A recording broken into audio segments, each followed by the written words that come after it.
Romanian embassy দিল্লিতে যাওয়ার পরে আমার এক ভাই ভিসা পাইছে ৪৫ দিন অথবা ৫০ দিন পরে। খুব খুশির সংবাদ, তাই না? এখানে বিশাল একটা কাহিনী আছে, আপনাদেরকে বলবো। ভিসা পাওয়ার পরের দিন কিন্তু তাকে আবার বলেছে যে দালাল ইন্টারভিউ দেওয়ার জন্য তাকে ওই পর্যন্ত নেওয়াইছে। তাকে সেই দালাল বলছে তোমাকে ক্যান্সেল করতে পারে। কি ভয়ঙ্কর কথা!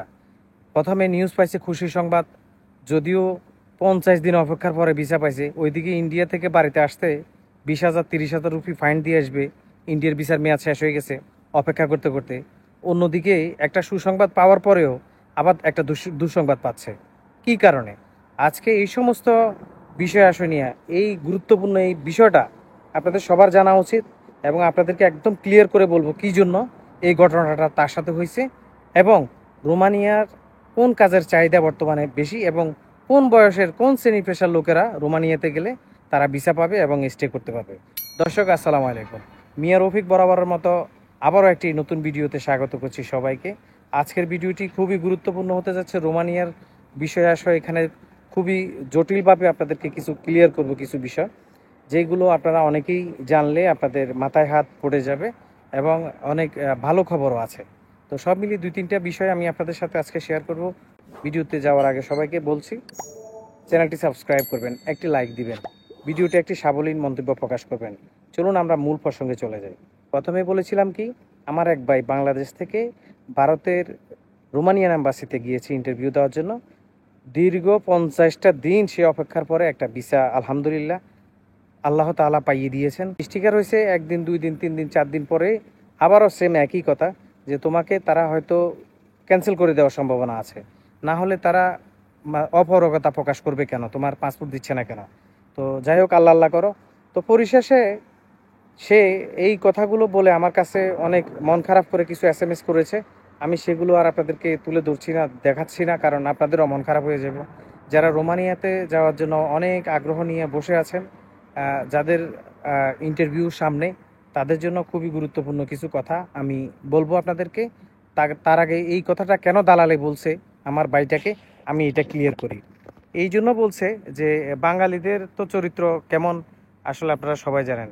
রোমানিয়াতে যাওয়ার পরে তারা বেশি দিন থাকে না, তারা হুটহাট করে তারা বেগে যাচ্ছে। হোক সেটা সেন্ট্রাল ইউরোপ দেশ, কিন্তু নন সেন্ট্রালের ইউরোপের যে কার্যক্রমগুলো আছে সেগুলো এখনও বরাবর আছে। যে সাপ্লাই কোম্পানিতে বেশি বেশি লোক যাচ্ছে, তাদেরকে অ্যাকোমোডেশন ঠিকমতো দিচ্ছে না, স্যালারি ঠিকমতো দিচ্ছে না, প্লাস তাদের সুযোগ সুবিধা থেকে বঞ্চিত করছে।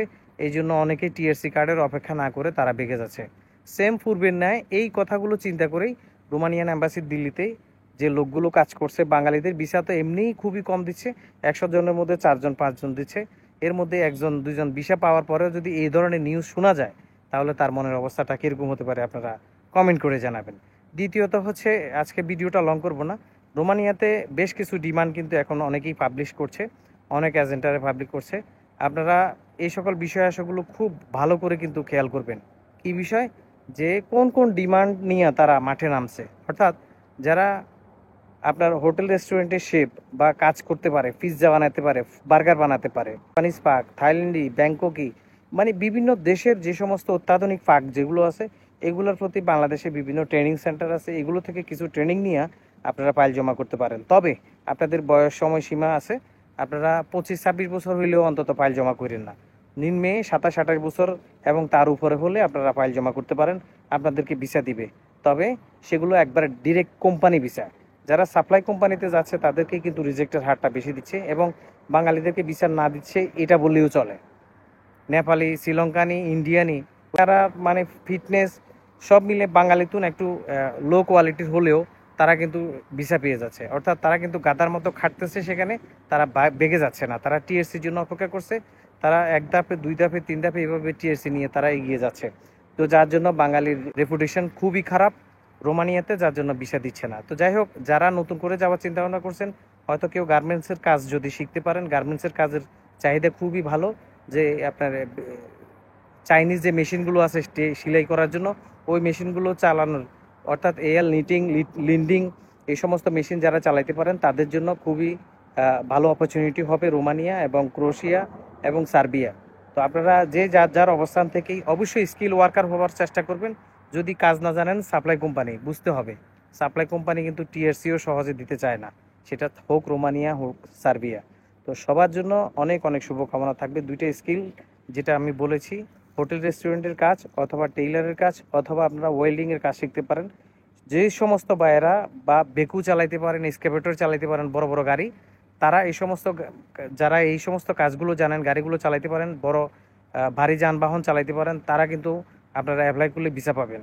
ভিসা আপনাদেরকে দিবেই দিবে এবং আপনাদেরকে ডিরেক্ট ভিসা দিবে এবং স্যালারি অ্যাকোমোডেশন সুযোগ সুবিধা খুবই ভালো পাবেন। বয়স যাদের বেড়ে যাচ্ছে তারা কিন্তু এই কাজগুলোর অভিজ্ঞতা যাদের আছে তারা কিন্তু রোমানিয়া সার্বিয়ার জন্য ট্রাই করতে পারবেন। তবে স্কিল ওয়ার্কার, নন স্কিল ওয়ার্কারদের নাকের পানি চোখের পানি। এই যে রোমানিয়া করে শত শত ভাই ইন্টারভিউ দিয়ে ফেল করছে, তাদের কি অবস্থা, মনের অবস্থা আপনারা উপলব্ধি করতে পারেন। আর যারা এখন পর্যন্ত অ্যাপয়েন্টমেন্ট ডেট নিয়ে রোমানিয়ার এম্বাসি দিল্লিতে যাবেন, আপনাদেরকে বলবো, আপনারা যাদের ইন্ডিয়ান ভিসার মেয়াদ, যদিও ইন্ডিয়া ভিসা জটিলতা বাঙালিদের জন্য খুবই ভয়াবহ পরিস্থিতি এবং ইন্ডিয়ার ভিসার মেয়াদ আর সামান্য কিছুদিন আছে, তাহলে পর্যাপ্ত পরিমাণে আপনারা টাকা নিয়ে যাবেন। কারণ কতদিন থাকা লাগে কোনো ঠিক নেই। আসার সময় আপনাদেরকে এগুলো ফাইন দিয়ে আসতে হবে, অথবা ওই প্রিপারেশন নিয়ে যেতে হবে, আসার সময় 30,000 20,000 রুপি ফাইন দিয়ে আসতে হবে। এই চিন্তাটা মাথায় রেখে অবশ্যই যাবেন। আল্লাহ সবার মনের আশা পূর্ণ করুক। আজকে এই রোমানিয়ার গুরুত্বপূর্ণ আপডেটটা খুবই দরকার ছিল, সবাইকে বলেছি।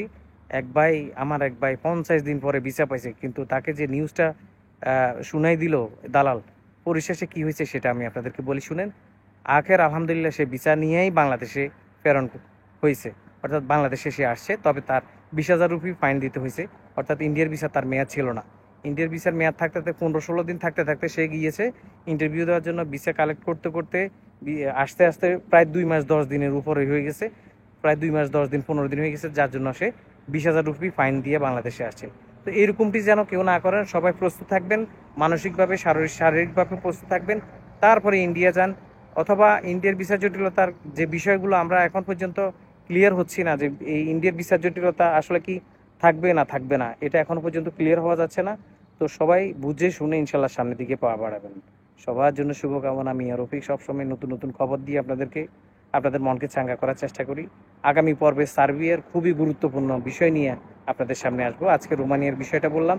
সবাই ভালো থাকবেন, আমার জন্য দোয়া করবেন, চ্যানেলটি সাবস্ক্রাইব করবেন, একটি সাবলীল মন্তব্য করবেন কমেন্টে। কোথাও যদি কোনো ভুল ত্রুটি হয়ে থাকে ক্ষমা সুন্দর দৃষ্টিতে দেখবেন এবং ভুলটা ধরিয়ে দিবেন কমেন্টে। মানুষ কিন্তু ভুলের ঊর্ধ্বে নয়, আমি কিন্তু মানুষ, সো আমি ভুল করতে পারি, ভুল আমার হতেই পারে।